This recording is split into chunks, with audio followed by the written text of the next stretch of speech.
Good morning. My name is Marie Leiner. I'm going to be the presenter today. Our presentation is titled Rethinking Strategies in Programs to Improve the Physical and Emotional Wellness of Health Science Students.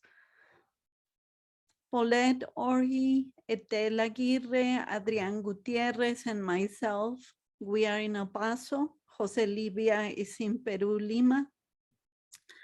Paulette Orgi is a medical student, and Etel Aguirre and Adrián Gutierrez are pediatric residents, and I'm a research professor. We all are either part of the Paul Foster School of Medicine or the Texas Tech University Health Science Centers in El Paso in the Department of Pediatrics. The objective of our study that we are very happy to present to you today, it was to see if we could create a holistic intervention that could help health science students developing skills that will enable them to obtain an improved perception of their quality of life, resilience, and a reduction in their prolonged fatigue. We know that medical students during their training are confronted by strong pressures that affect their wellness. COVID-19 has brought different perspectives. We depend on medical students, we depend on health professionals, we depend on nurses, dentistry, all the health science professionals are going to be the people who are going to be up to the front to fight for all society. During COVID-19, stress and pressure absolutely was intensified. Healthcare providers are not exempt from suffering physical and emotional problems despite the strength that they have. Most of the publications that are available talk about burnout. Burnout appears during the formative years of health professionals and includes physicians, nurses, and dentists, and continues once they have entered and established their profession. Burnout has been linked to depression so closely that it has been thought to be a type of depression. Both medical and pre-medical students have a higher prevalence of exhaustion and a higher degree of depression compared to any other students. Depression and anxiety is very prevalent among them. And when you compare them with the general population or any other professionals, they have the highest degree of depression and anxiety. It seems like that the stress and depression risk increases from the first to the third year in some publications. And the trend continues in residents where the rate of depression increases significantly in the first months of internship. We wanted to do something. So we thought that an intervention could improve the health science of students' self-assessment related to quality of life and resilience, as well to reduce their fatigue during the COVID pandemic. We have been we have been working a lot on this model that we saw. This model was created by Myers and Sweeney. It's a wellness model. And let me tell you something about this model. And I don't want to miss anything. So then I'm just going to mention some of the great advantages that has this model. This model provides a foundation for evidence-based practice for mental health and counseling practitioners. It is the one that is used by them to treat patients.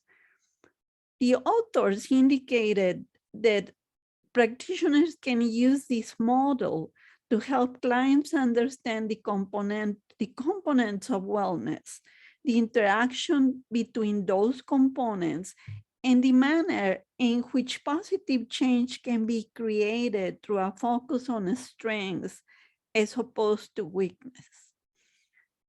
Myers and Sweeney created this model, and this model includes this indivisible self that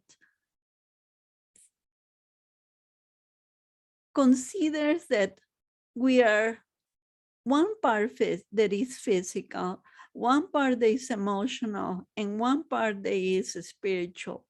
And then these three components are linked, and the only way that we're going to be okay is if the three components are in equilibrium. They also created these domains that you see here: the creative self, the coping self, the social self, the physical self, and the essential self. So we look at this model and we thought that this would be fantastic if we could translate these components into a workshop, and we could provide health professionals with a workshop that include these components and could improve their quality of life and resilience and reduce the fatigue as a measurement to see how effective they were. Then we added all these components that you see here. So we started with a few, and then we started adding components to come out to the final model that we are using right now. So for example, in the social self, we put the development and support of social networks. In the coping self, we put strategic resources for coping and change.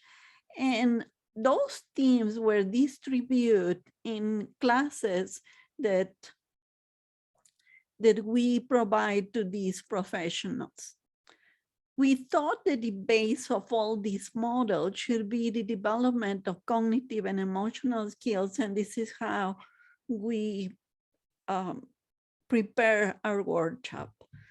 This workshop, it was a workshop that included 5 hours, and these components that you see here are called the second order factors by the authors of this model.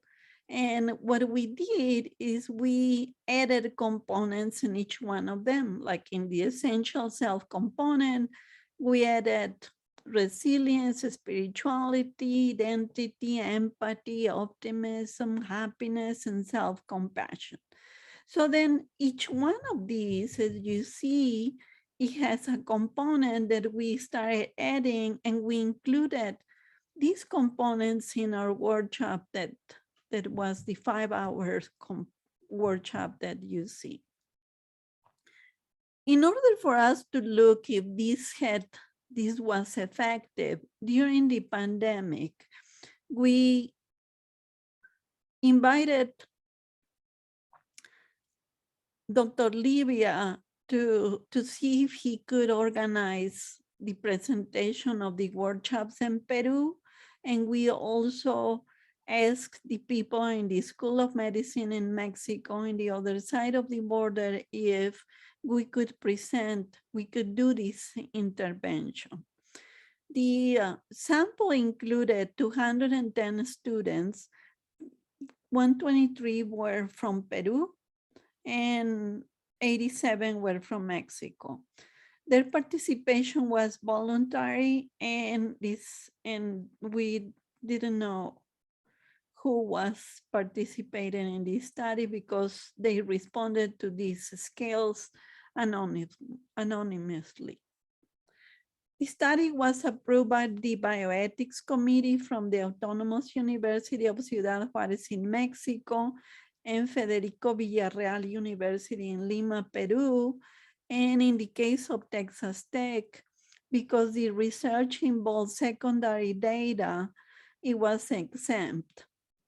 basically was exempt because the information was recorded in such a manner that the data set that we have, it didn't have any information that could identify subjects directly or through identifier linked to these subjects.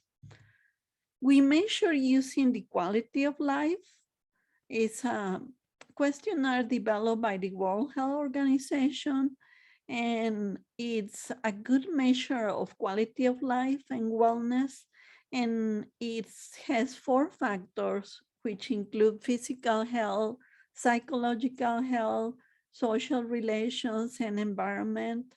We also use the multidimensional fatigue inventory, which is a self-administered instrument that has 20 questions and is divided into 5 dimensions that include general fatigue, physical fatigue, reduced motivation, reduced activity, and mental fatigue. And we also use the resilience inventory to look for the 5 dimensions that included recovery, resistance, emotional support, strength, and capacity. So this is what happened we measure at time 1 and time 2. So this is how you measure quality of life in these students. So they started here where you see, let me look at this pointer. So we look here how they started in regard to physical health at time 1. When they finished the workshop, they were at this level at time 2. This is the same with psychological health, with social relationships and environment. All these factors, both in Peru with the health sciences students and in Mexico, all these factors were significantly improved when you compare time 1 with time 2. This is resilience. Resilience, as you can see, the blue is time 1 and this orange line is time 2.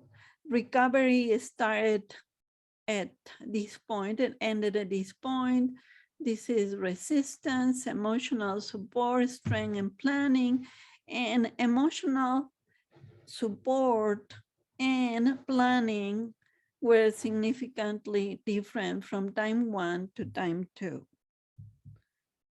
This is prolonged fatigue.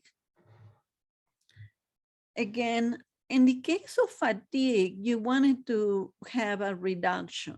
So you start with this prolonged fatigue, and this fatigue is not the fatigue of feeling tired right now, but feeling tired all the time.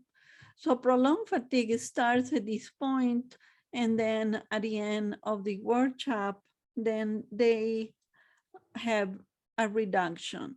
Physical fatigue is also a reduction, reduced activity, which means that these professionals, these students feel that they have a reduction in their activity, that they don't have a lot of strength to continue doing whatever they are doing.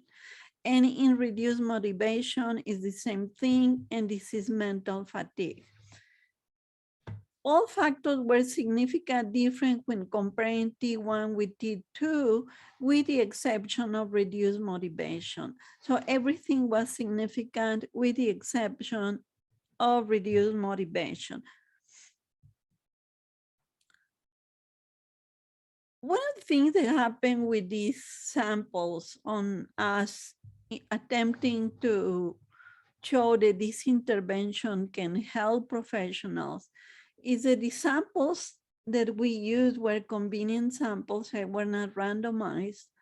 And as you could see, there is an even number of participants because we didn't have enough medical students attending to the university that could participate in this study virtually.